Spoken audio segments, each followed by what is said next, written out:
You figured out earlier than most that life doesn't have clean answers, that the things people reach for, success, recognition, the right relationship, the right number in the bank account, don't actually deliver what they promise.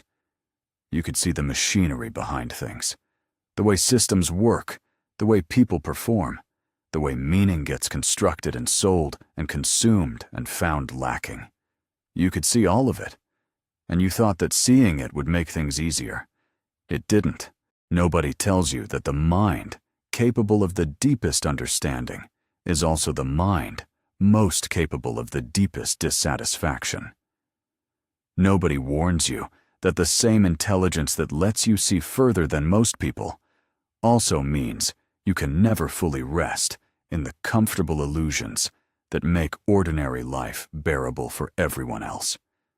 Nobody prepares you for the particular loneliness of a mind that never stops. Welcome to Thought Paradox. Today we're talking about something that sounds like a contradiction. Why the people most equipped to understand life are often the least equipped to enjoy it. And why that burden, as heavy as it is, might also be the most important thing about you. Let's start with what intelligence actually does to a mind. Not the flattering version, the IQ test, the academic achievement, the problem-solving capacity. The lived version, what it actually feels like from the inside.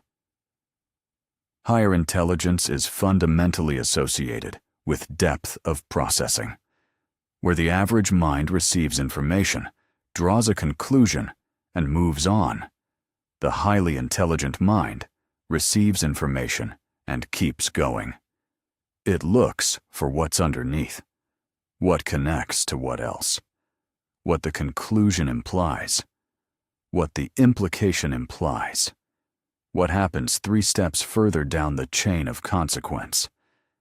This is extraordinarily useful for solving complex problems. It is extraordinarily difficult for simply being at peace. Because the same processing depth that makes you good at understanding the world also means you cannot stop applying it to your relationships, to your choices, to the question of whether the life you're living is the right one, to the gap between what you hoped things would feel like and what they actually feel like, to the fact that you can see, with uncomfortable clarity, that most of the things people find comfort in are, at some level, constructions, social roles, status markers, the story that hard work leads to deserved reward, the assumption that the future will resolve what the present can't. You see the scaffolding, and once you see it, you can't unsee it. The philosopher John Stuart Mill, one of the most brilliant minds of the 19th century, described this as the central tragedy of enlightened thinking. It is better to be Socrates dissatisfied than a fool satisfied. He believed it. He defended it philosophically. And he also suffered one of the most severe depressive breakdowns of his era. The awareness he celebrated came at a cost he hadn't fully calculated. Ways. Burden 1. Overanalysis that never resolves. The intelligent mind doesn't just think about things. It thinks about its thinking, analyzes its analysis, questions its own conclusions before they've fully formed. This creates a particular kind of paralysis. Where others act on instinct, the highly intelligent person has already gamed out 17 possible outcomes, identified the flaws in each, and arrived somewhere between indecision and exhaustion. The mind becomes, as the script premise says, a courtroom that never adjourns. Every decision is cross-examined. Every choice is appealed. Every verdict is subject to review. And happiness, which often requires a degree of surrender to the present moment, becomes almost structurally impossible for a mind that is always in session. Burden 2. Existential awareness lest people move through life without regularly confronting its deepest questions, not because they're incapable, but because those questions, what is the point of this? What actually matters? what happens when it ends, are genuinely uncomfortable, and the mind, given a choice, tends to avoid sustained discomfort. The highly intelligent mind doesn't get that escape as easily. It returns to the existential questions not by choice, but by compulsion. It cannot rest in the comfortable assumption that things have meaning without interrogating where that meaning comes from. And meaning, once interrogated deeply enough, becomes something you have to construct rather than something you get to receive. That is honest. That is philosophically mature. It is also exhausting in a way that people who haven't experienced it rarely understand. Burden. 3. Sensitivity to injustice. Higher cognitive complexity tends to correlate with a heightened sensitivity to systemic injustice, to the gap between how things are and how they ought to be. The highly intelligent person doesn't just notice personal unfairness, they see it structurally, historically, in the architecture of systems that most people navigate without questioning. And that seeing carries weight, because you cannot unknow what you know. You cannot unsee what you've seen. And living in a world where the injustice is real and the capacity to change it is limited, and most people around you are either unaware or unconcerned. That is a specific, grinding kind of loneliness. Burden 4. Anticipating the worst pattern recognition, one of the hallmarks of high intelligence, has a shadow side. When you're good at seeing patterns, you're also good at seeing where patterns lead, which means you can anticipate problems before they arrive. Simulate failures before they happen. See the ways things could go wrong in relationships, in plans, in systems, with a clarity and specificity that other people simply don't have access to. This is useful. It is also a form of pre-suffering. You live the losses before they happen.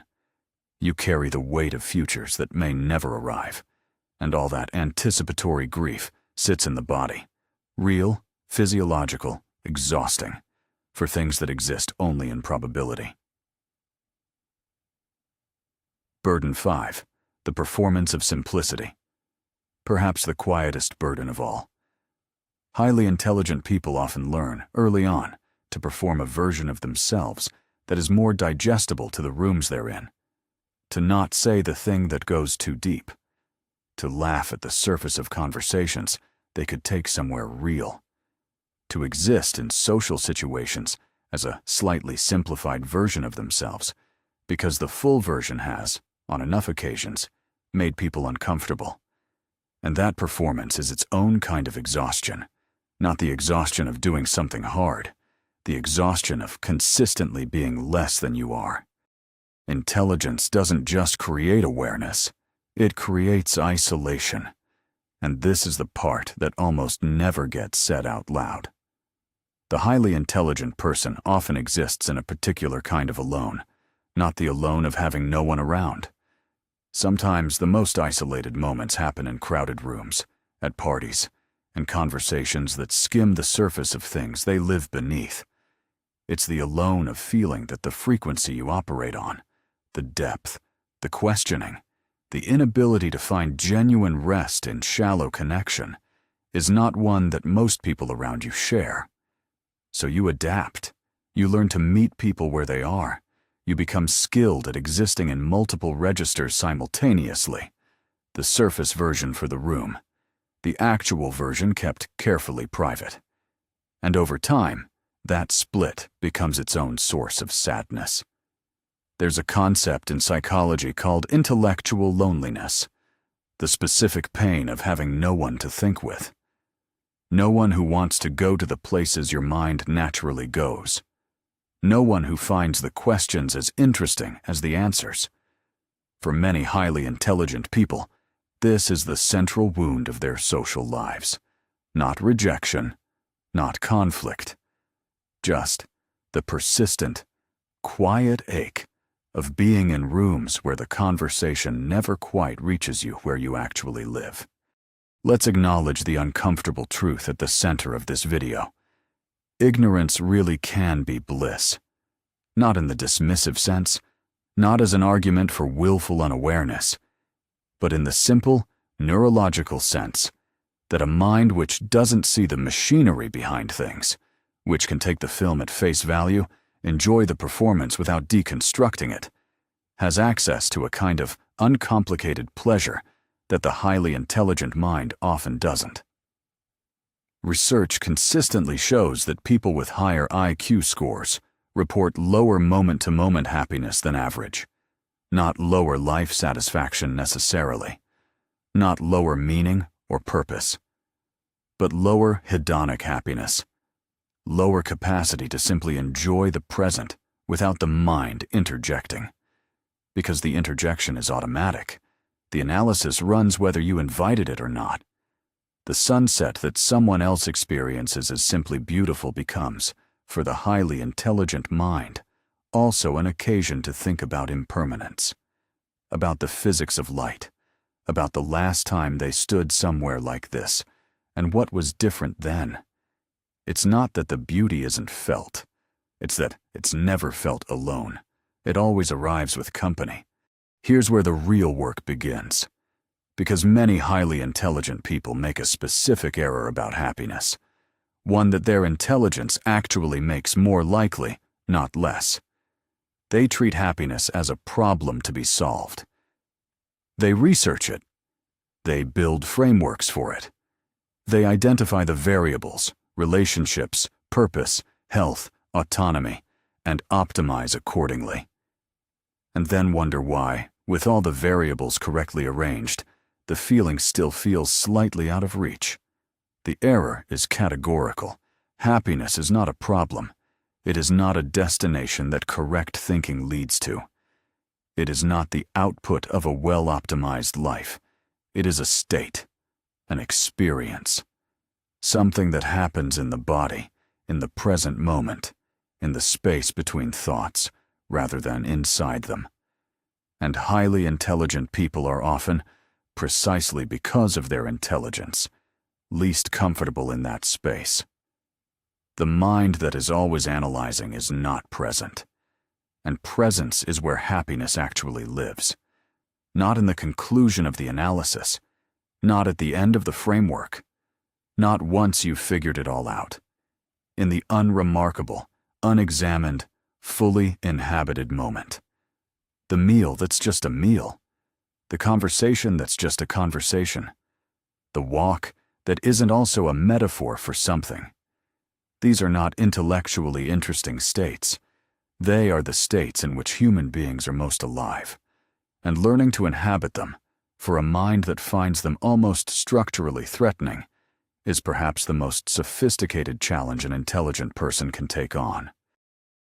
This isn't a video that ends with 5 tips for happiness, but there are things that genuinely shift the relationship between a highly intelligent mind and its own well-being. Accepting the cost without resenting it. The depth of your awareness is inseparable from the weight of it. You cannot have one without the other. Spending energy wishing you could unsee what you see is energy spent fighting your own nature. The shift is from, why can't I just be happy like everyone else? To this is the particular terrain I navigate. What does navigating it well actually look like?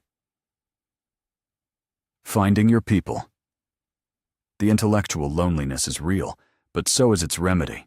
One conversation, one genuine, unhurried conversation with someone who thinks at your frequency can do more for the highly intelligent person's well-being than months of surface-level social connection. These people exist. They are often as isolated as you are. And finding them, even one, even occasionally, changes something fundamental about how bearable the rest of it feels. Practicing presence as a skill, not a state.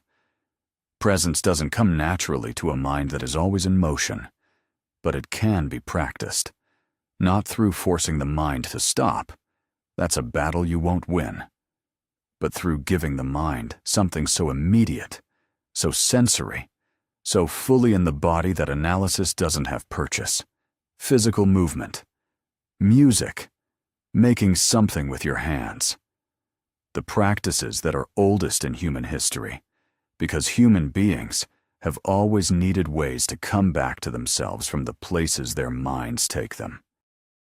The smarter you are, the harder it is to be happy. That's true, and it's not the whole truth. Because the same mind that makes happiness harder also makes it, when it arrives, something richer than most people ever access.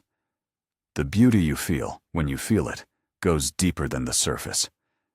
The love you experience carries more dimensions than the version available to minds that don't go where yours goes. The moments of genuine presence, rare as they are, land with a weight and a clarity and a fullness that wouldn't be possible without everything that makes them hard to reach. You were not built for easy happiness. You were built for something more demanding and more rare. A relationship with life that is honest rather than comfortable, deep rather than smooth, earned in a way that shallow happiness never has to be. That is not a consolation prize. That is a different kind of life entirely, and it belongs to you. I'm Thought Paradox. If this one reached somewhere real, share it with someone who needed to hear it. See you in the next one.